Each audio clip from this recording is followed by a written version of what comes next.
Thank you for coming to this special joint seminar. Our speaker and guest today is Dr. Winslow Burleson, who is currently an associate professor at New York University with appointments in engineering, computer science, education, global health, and nursing. Dr. Burleson's research focus is on human-computer interaction, engineering design, creativity research, and the learning sciences. His work has been recognized by the National Academy of Engineering, who recognized him as one of the nation's brightest young engineering researchers and educators. He has also won the Time Magazine's Top Inventions of the Year awards, not once, but twice. And he's got over 100 scholarly articles and 11 patents.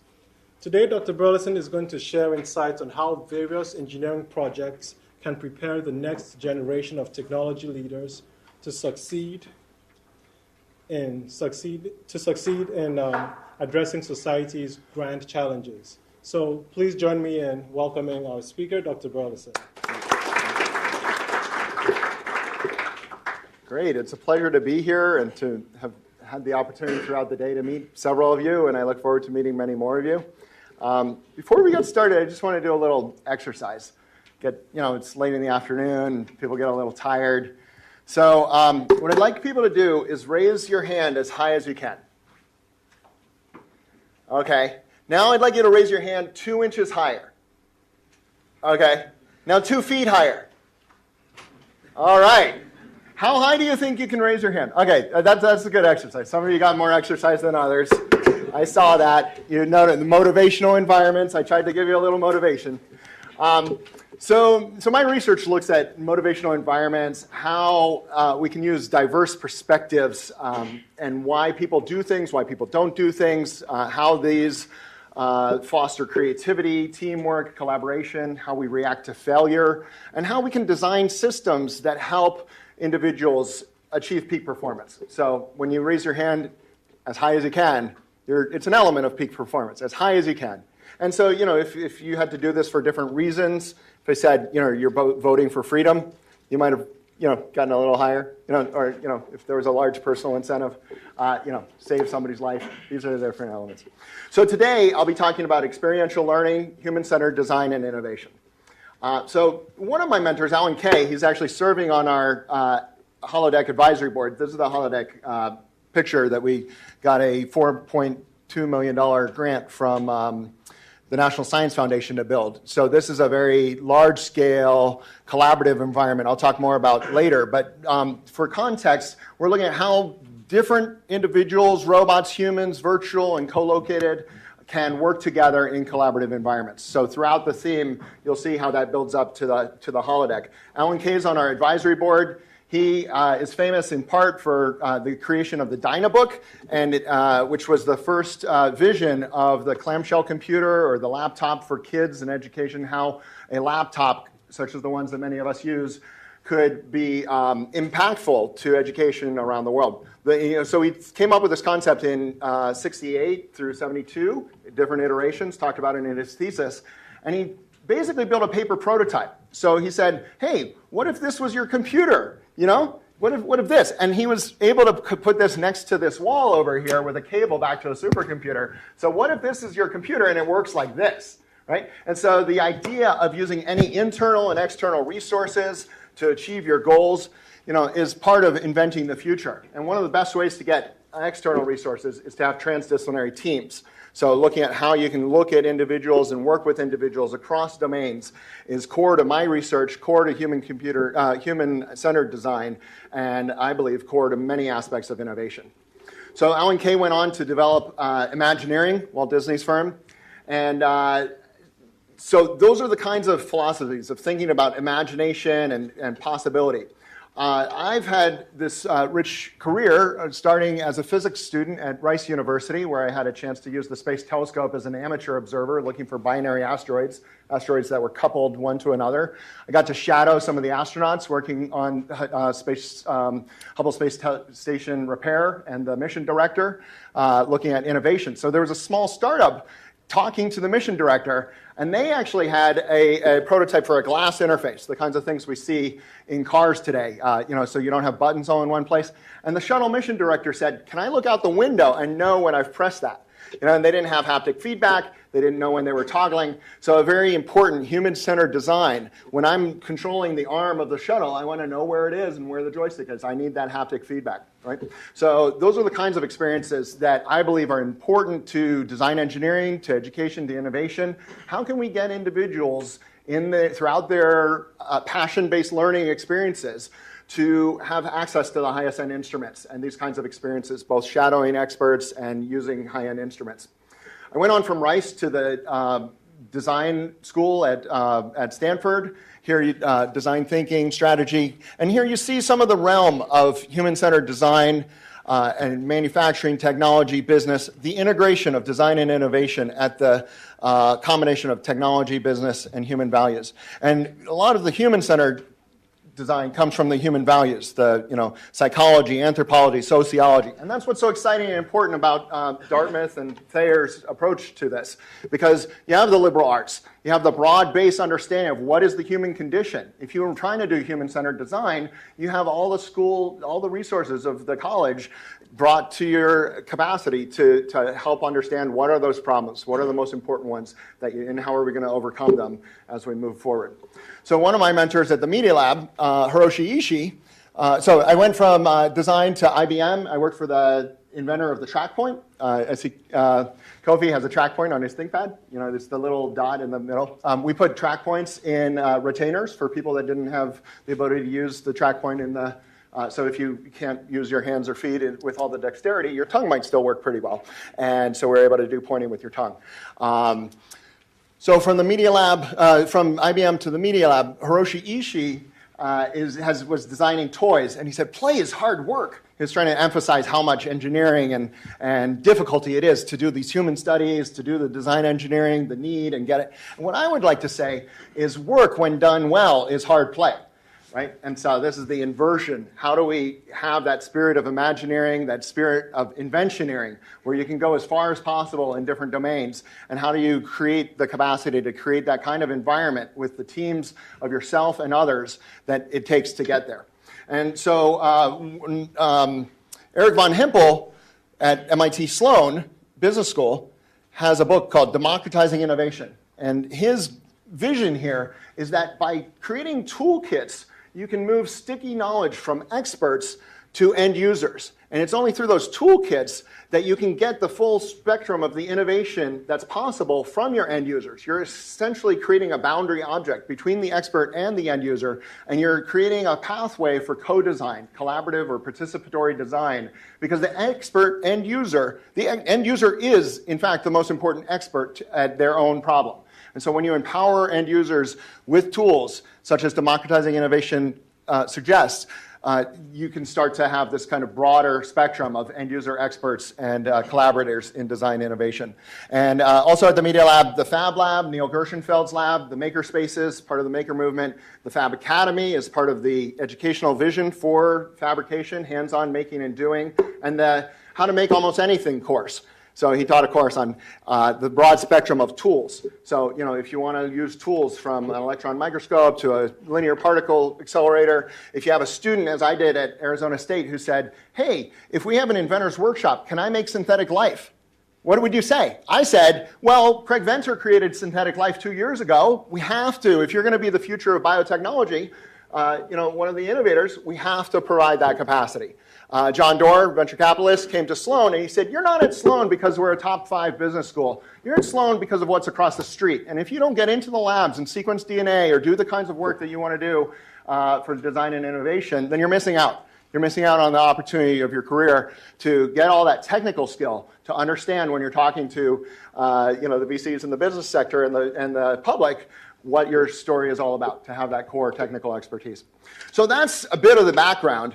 I went from the Media Lab to, if we go back just one sec, while I was at the Media Lab, I spent a fair amount of time at Harvard Business School with Teresa Amabile, who's one of the foremost experts on creativity research, and understood a lot about her work and used that in a study that I'll show you in a few minutes.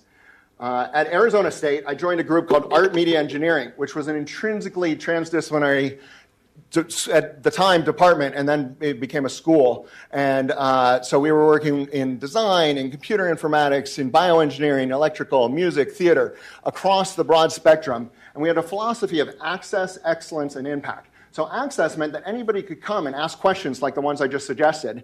Excellence is that we train them to be excellent and have really high quality work. And then impact, that this work would have an impact on society, that kind of innovation, that translation from the lab to society for transformative impact. And that, I think, is really the philosophy of how do we take these large-scale transdisciplinary teams and equip individuals with the skills and strategies of human-centered design, innovation, diverse skills to bring teams together to tackle these hard challenges.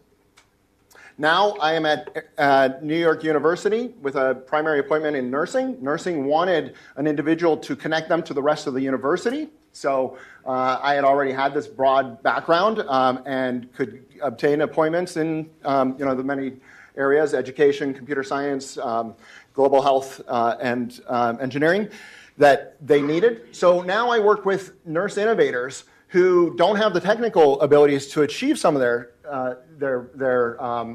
solutions, but we're able to create data cores, mobile devices. We're able to take low literacy toolkits that they've made on paper and bring them into mobile apps to help congestive heart failure. One example is one of the researchers faculty has a method for lymphedema. So after breast cancer surgical practices, if you do a certain amount of stretching, you can get rid of a lot of your pain and have your recovery work. But you have to do this stretch right. It's kind of like that raise your hand. So if you raise the hand the way most of you did the first time, you're not stretching correctly. You got to raise it as high as you can. You got to do the stretch as well as you can, right? And so with the holodeck, because we have advanced motion capture, and I'll get to that, we're able to calibrate the right kind of stretch with very low cost. I put my phone aside, but the phones that Eric Folsom developed and are now in everyone's pocket, right?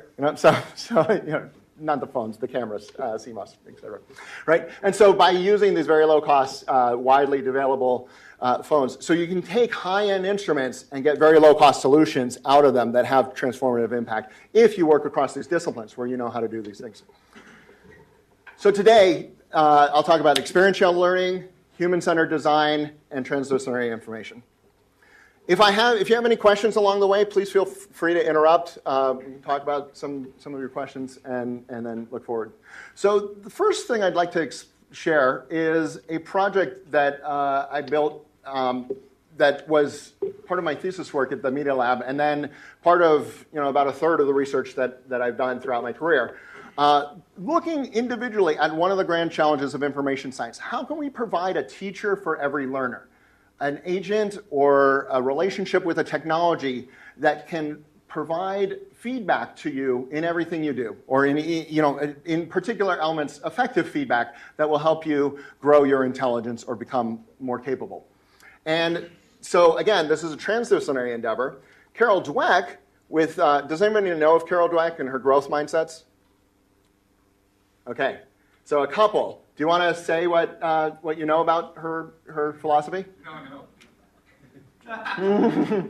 Well, I think your quote summarizes it well. Her big thing is when a problem is hard and a student is taught that if they persevere, they can solve it, they learn to not give up so easily, and over time develop the mindset that if you're faced with something hard, it's not that you're dumb, it's that it's hard, and if you work at it, your brain can become smarter over time in practice.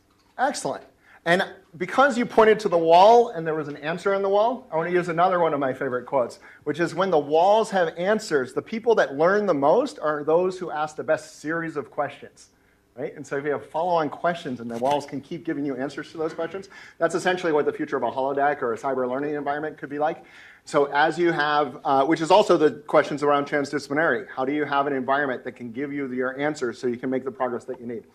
But to talk to Carol Dweck's work, the brain is like a muscle, it grows stronger when challenged. 40% of people don't believe that they believe that when they encounter challenge that they're not good at this and they quit. Another 40% in her research found that this was an exciting opportunity to learn.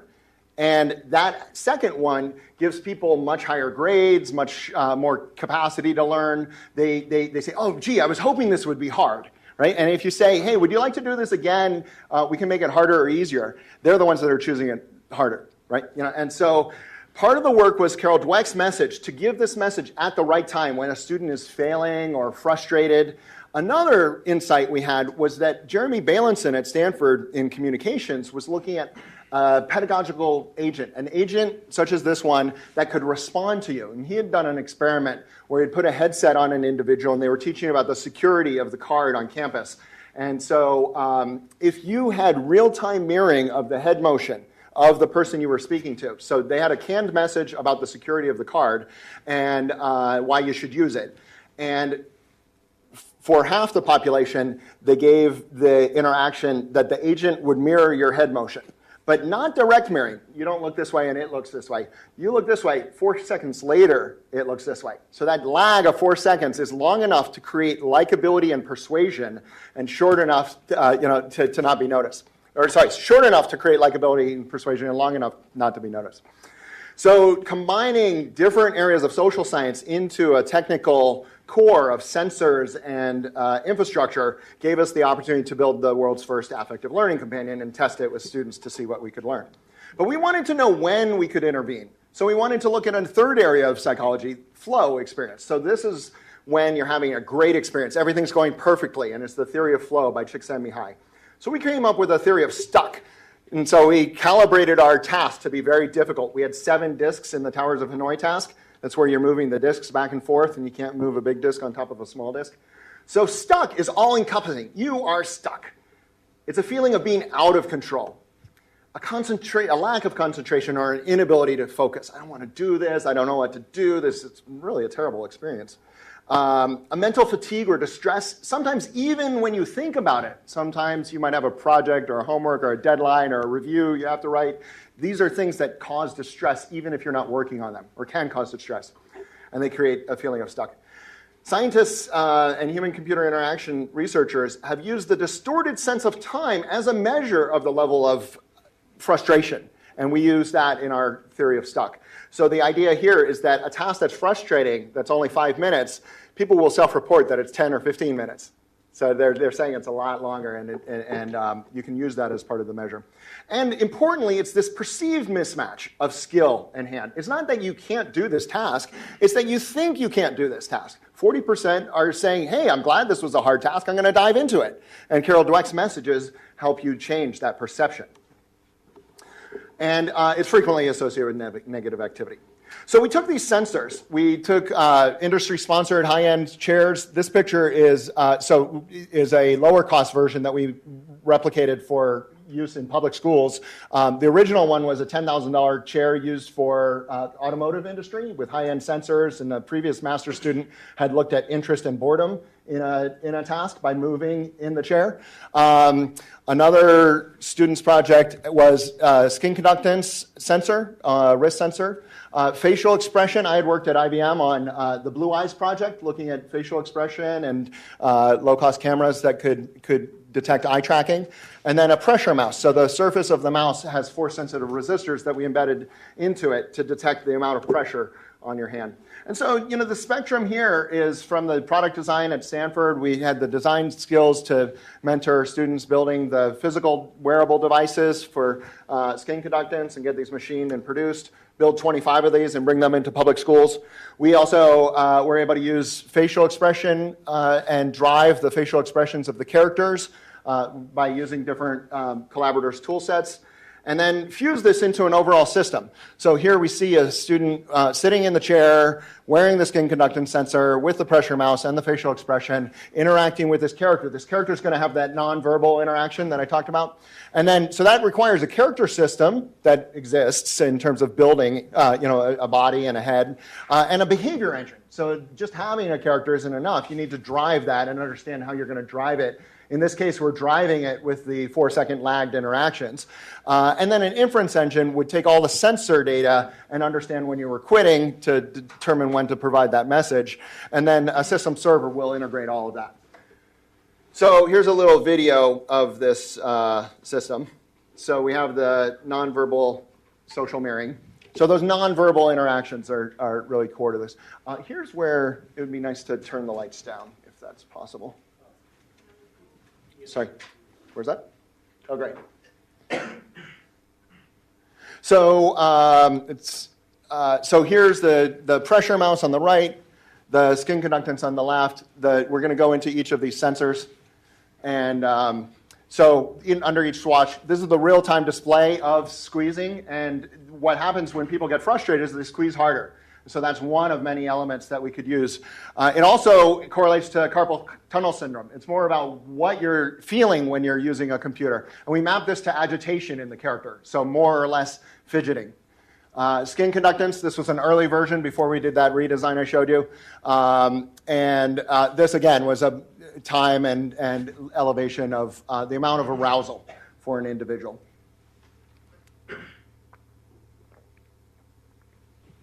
So here, it's a design question. We chose to make pigmentation. So arousal level could be pigmentation in terms of the amount of red flushness or paleness. And here's the pressure in the chair, and you'll see the different categories. So you have the seat, the bones beneath you and the shoulder blades, the overall energy level, and motion occurring here. And all of these different sensors are coming to help us detect quitting and frustration. So one of the things with the seat is you can get interpersonal distance. So I can move away from you if you lean back, or I can lean forward into the problem for shared engagement. And here we have head shaking, mouth fidget, blinking, smiles. We have a square around the mouth detecting upward symmetric motion, or fidgeting, which is downward and asymmetric motion. And so here we have the mirroring of the character able to head nod, head shake, and create these different expressions. So there's this fidget and the smile. Great. So you get all this data. This is the game state at the top, the seat, the skin conductance, the pressure, all the visual data. And ultimately, we were able to predict elements of frustration. This is a bar graph of the plots of which features. So each of these sensors provide a number of pieces of information, and you break them out into features that you think are going to be salient. So probability of smiles. This is the aggregate level that predicts levels of frustration. So fidgets were and that's mouth fidgets, were the highest predictor. But that's at the aggregate level. Some individuals don't have much facial expression, and they express mostly in the mouth, in the mouse. Sorry, mouth is part of the face. Mouse is not. So you can do science at the aggregate level. The future science is personalized learning. So how do you get individual models of individuals? Another factor here is that this changes by domain and experience. So what might work if you're sitting down with an EEG set where you're not moving much might not work because you'll get a lot of noise in the EEG as it moves around on your head. But over the years, we were able to create a number of different findings, ranging from the ones I shared to detecting of shallow learning, where people try and game or cheat the system, yes predictions, the excitement. And what's interesting about yes is it doesn't happen every time you create a solution. It's after longer, harder challenges that you get the right solution. You go, yes, that was good. And so this is important, these kinds of nuances of the human experience that we can detect, because if we celebrate a non-yes event as being important or meaningful, we're starting to send the wrong message to the learner about, hey, you can get by with excitement from us or encouragement even when you're not working that hard. And so we showed how these strategies can support low-achieving students, and then we showed, importantly, how this could scale. We took it to a public school with 25 students in computer classrooms and showed that we could detect emotions in real time in those settings. And so those were the work. This is the quitting behavior. And then we showed gender differences, that boys in the group that we studied preferred information about where to put the discs, and girls in the study preferred information about the strategy of the mind as a muscle. And so one of our thinking elements there is that the girls in that age range, which is 11 to 13, were probably more emotionally mature than the boys, and they were able to appreciate the strategy to a greater extent. Overall, we've received about $6.2 million to do a variety of this kind of research, and had over 10,000 students interact with either our online or our in-school interventions. So 2 of the grand challenges, I mentioned one of them was a teacher for every learner. A second grand challenge in information science is a team of your own, a team of humans, agents, and robots. So we can probably go back to a little more light now, because otherwise everybody's fall asleep. We'll see what happens if I do that. Okay, great. So this was a project with Lego, and I talked about trying to create those toolkits for democratizing innovation. Here, we created a toolkit to design your own robotic pet to engage you and your friends in physical activity. And so they could program the robot by putting these little items on, collecting them, training them, and then putting them on their robotic pet and decorating their pet. And here we were able to show some of the interactions. So just, this is a Wizard of Oz study. So in a human interaction design, you can fake the scenario. It doesn't have to be real technology, but you can still get findings about how did they build this. You put these on there, and it's this kind of game. So you'll see a little string pulling the mouse along, but that's a very quick and easy way, and it's central to the design philosophy of human-centered design. What's the question? Can we make this work at the least cost? So what's the least amount of time and energy and materials that I can do to answer the question? This was a question Lego was asking.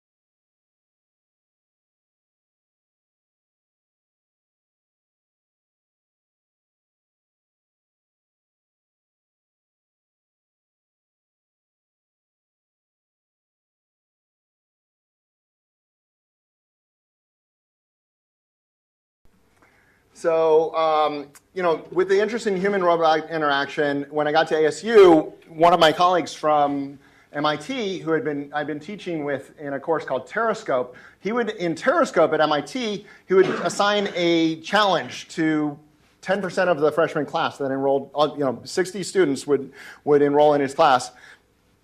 The challenge would be something like ANWR, Alaska National Wildlife Refuge.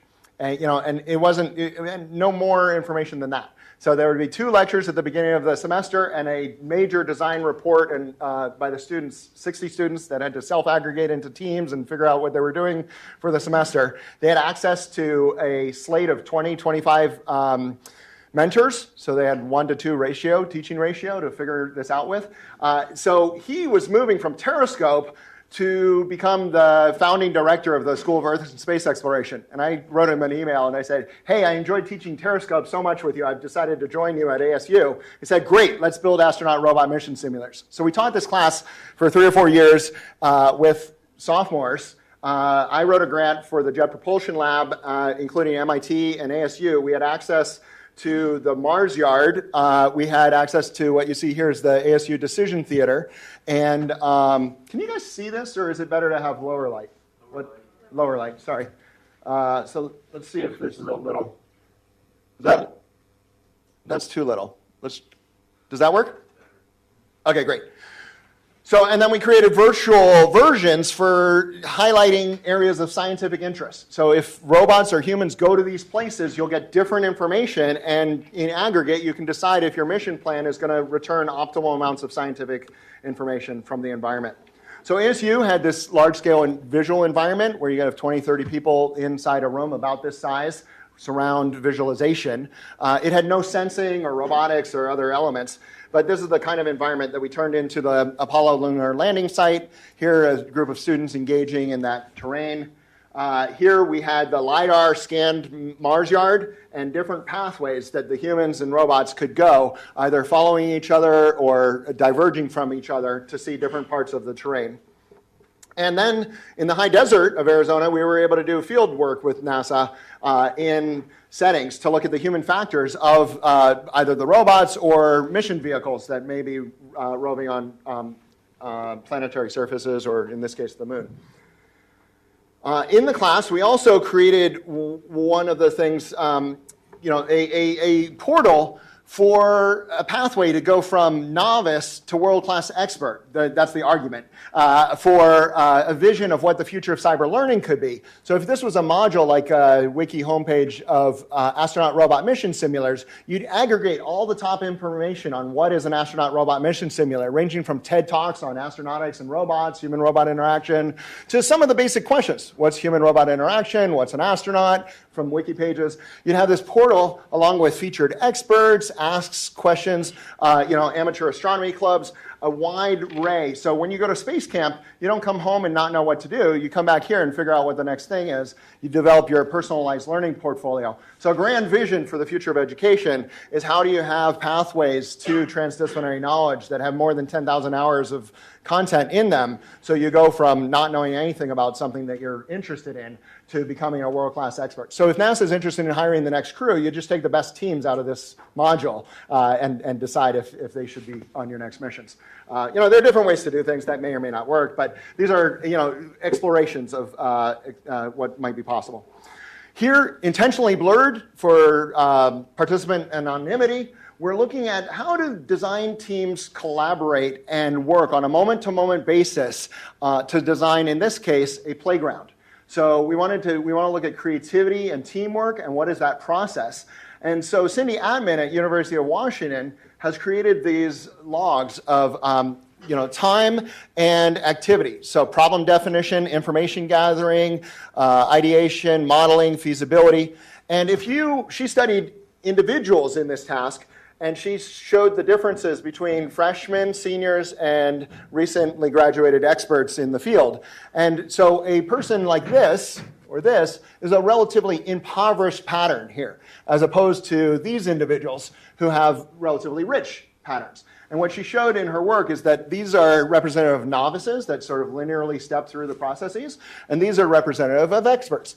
So what we were looking at in this work, this was hand-coded, was looking at if you have teams rather than individuals, how do they interact? If you have people that are relative novices and they join an expert team, do they become more expert, or does the team suffer? Right? These are open questions. Here we collapse the team to say, for example, if you have some impoverished and some maybe more expert, can you get complementary elements where they fuse and they have a rich interaction, but it's not represented in the individuals? And so, this is a type of science called, that's advanced by design observatories, and it's looking at the process of creativity and interaction design.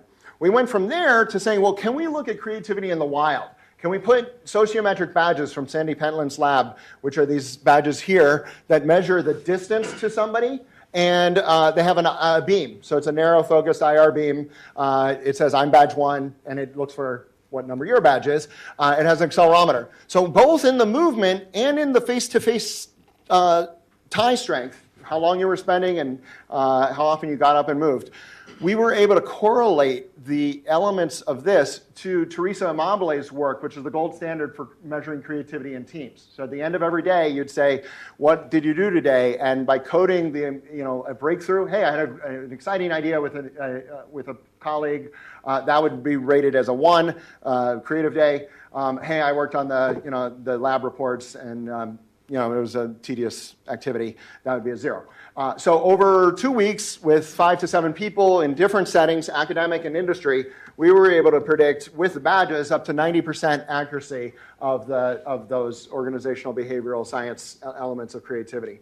So, what I'm trying to impress upon is in experiential learning, there's a tremendous opportunity to couple the social sciences and the liberal arts with the engineering and technical elements to have breakthroughs that help individuals learn better. So I'd like to share with you, as we're running, and been running a little long, so flash through some of the human-centered design work and then conclude with the transdisciplinary innovation. So we worked with IDEO about how these sensors could become more and more capable in everyday environments, looking at a student at the top or a business person, building these prototypes that could be integrated in everyday life. We got a grant from the National Science Foundation to build out an endeavor called Game is Life, Life is Game, looking at what are your motivations in everyday life, and if you're playing a game in those environments, would you be willing to do more exercise or learn how to meditate? And so we built an infrastructure with a server and a system with a lot of smart home systems off the shelf. So these are low-cost off-the-shelf systems. And we built a storyboarding technique called Gallic Strip, like the comic strips, that allowed people to author these tools. So we were able to create patterns of how people navigate their space. Here you see a woman that wanted to learn how to play Blackbird. Her alarm clock in the morning plays Blackbird for her.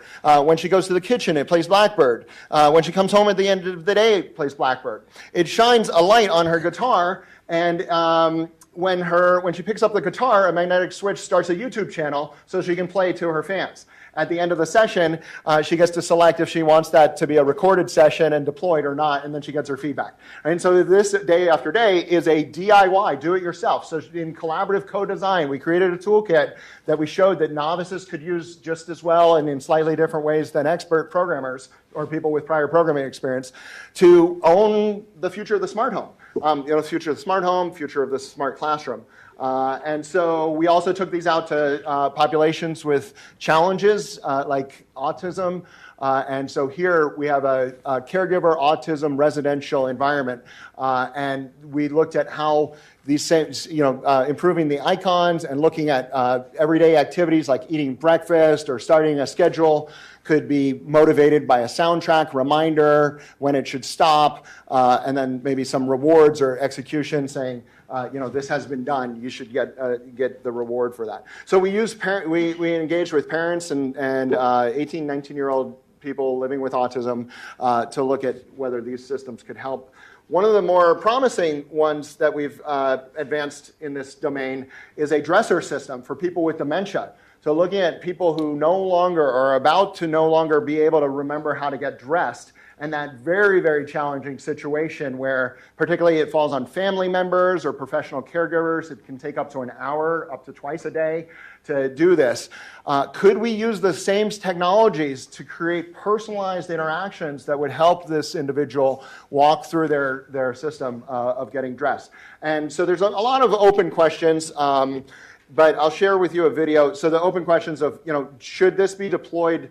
So, sorry, let me rephrase. There's we've been approaching research for about 6 to 7 years in this area, looking at how to build these and doing focus groups on limited funding.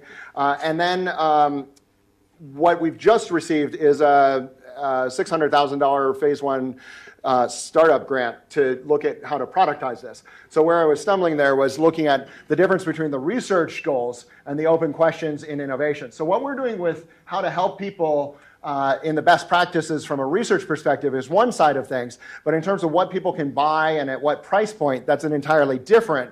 So in the price point and innovation side, you could even get somebody who's just been diagnosed with this and is still capable of dressing themselves, willing to say, hey, this is a solution. I want to benefit my family members by not being an encumbrance to them. So I'm going to adopt this for myself and teach myself how to use it over the next year or two before I start to actually need it. And so another thing about this is in the same way that the affective learning companion senses the frustration, this can sense deterioration. If you're not able to dress today as well as you were yesterday or last month, we can start to see changes that become potentially clinically interesting, relevant. So what you'll see here is a video of an actor using a system in which we were looking at a mid-stage version of our system here. So this is the interface for the caregiver. The caregiver's already loaded the dresser with the right clothes, one item per dresser. John's in the room. They confirmed that John's in the room. Now we have motion sensors to determine if John's Good morning, John. It's time to get dressed. John's invited over to the dresser. Open the drawer with the green light. And in terms of rapid prototyping and human-computer interaction, we use very expensive green lights. They're iPods, right? But they were ones that were already addressable, and we could put them there. At this early phase of the research, that was the appropriate thing to do at that time.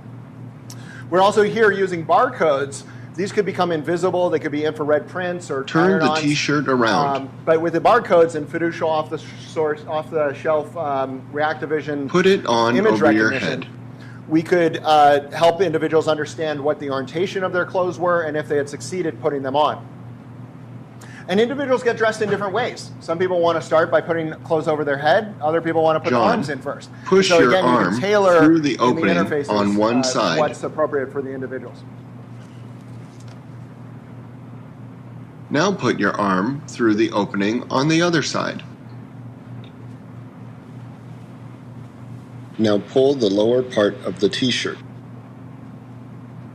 Another thing, we work with speech pathologists, and one of the important things that they noted was that it was important not to provide compound sentences. You can't say, open the drawer with the green light and take out your shirt.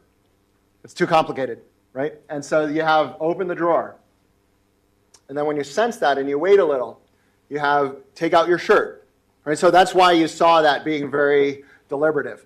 But engineers and people maybe not as familiar with designing in a space would have the first impression, hey, open the drawer, take out the shirt, right? And so this transdisciplinary capacity is where you get faster, more efficient research and more impactful research out of. We took these systems and wanted to make them available to canine partners, service animals. And so if, based on the alertness of an individual that a service animal is interacting with, their owner, the dog could chew on this pendant to call a emergency response, or if they were in the home, they could activate the emergency response by pressing on that. And we did research in settings where they're training the dogs to show that they are actually turning on light switches and other things, but this was a system of expanding that capacity. We had at ASU the opportunity to use flexible displays, and so here's a little bit of research where we explored the future of interfaces that are flexible. Oops, excuse me. Flexible displays are extremely lightweight, very thin, and allow for interaction styles that resemble those used in paper documents. Bending the display as a form of input is a new and promising affordance of flexible displays. We conducted a study to evaluate the use of bend gestures on a real functioning flexible display. So that's a very quick video of that. I did promise in the abstract, oh wow, here we go, that I would show extreme action choreography. And so Elizabeth Strebs, a MacArthur award-winning dancer who won her MacArthur Award in '85, and her TED Talk's titled My Quest to Defy Gravity and Fly. And her philosophy is that if your feet aren't on the ground and no other part of your body is touching the ground, then you're flying, and it may be an emergency situation. So I will share with you some of our work that we did with her. The Pendaphonics motion sensing system will be integrated into a dance performance called Translation, in which performers ascend a vertical wall and explore the movement possibilities of a virtual lunar landscape. Pendaphonics hardware is attached to the rigging supporting the dancers. This allows us to directly sense the motions of the dancers as they ascend, traverse, and leap off the wall. Data from our system is used to control parameters for the rotation. Oh, sorry. I'll continue. With our computational system, we know when the dancers have intersected virtual or physical boundaries, allowing us to trigger sound and visual effects based on these sensed collisions. We can calculate the relative positions of the dancers to one another and produce effects based on this information, replacing remotely triggered manual cues with high-resolution, real-time control by the performers themselves dramatically expands the expressive range of the visual feedback. The effect of this collaborative project is to produce a live performance featuring a highly immersive virtual environment tightly coupled with human movement.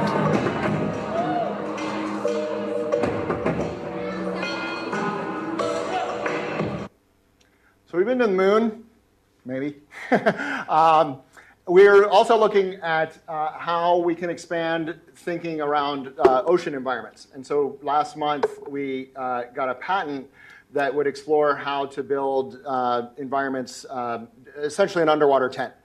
This is a picture of the Aquarius, which is the only undersea laboratory dedicated to marine science operating in the world. It's been in this one location for more than 25 years. It costs about $10,000 to do a mission there, more than $1,000 a day.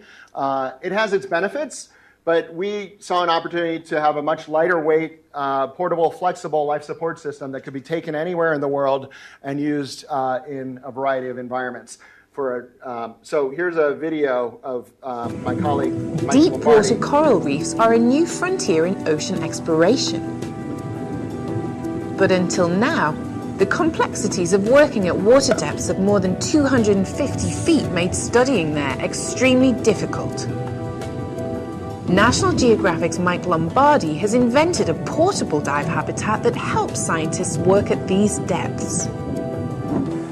Humans have to endure long decompression delays as they surface, for their bodies to adjust to the changing water pressures. Mike's habitat eases these tedious wait times by allowing divers to take off their masks, stay warm, and even eat. Easier decompressions means divers can stay at depth longer, giving them more time to study and explore. So this habitat extends diving. It also affords for in-water recompression, where if you have the bends, you need to get to a habitat chamber immediately in a medical facility. Often those facilities are not present where you are in these remote places where people dive. You can do in-water recompression here.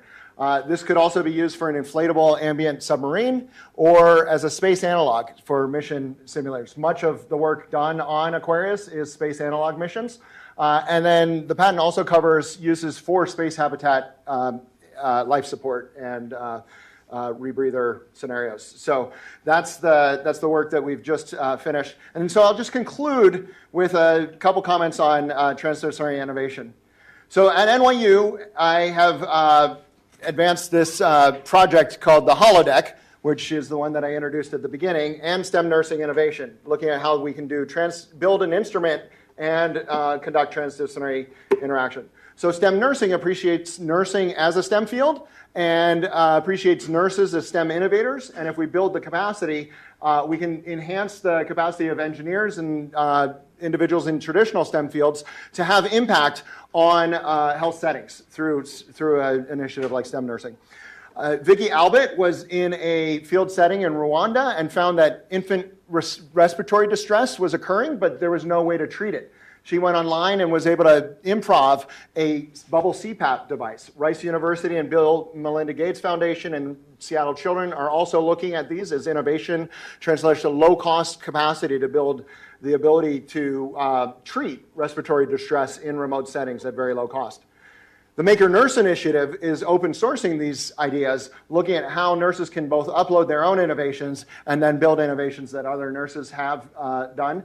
So this is a platform where individuals from different disciplines can work together with nurses to advance these solutions. Here's an example from one of our Time's Best inventions. We worked with Design That Matters. It was a class that started at the MIT Media Lab. People were tired of working for the corporation at the Media Lab. There's 90% corporate sponsors. They said, we want to do something that matters. So let's build a class, Design That Matters.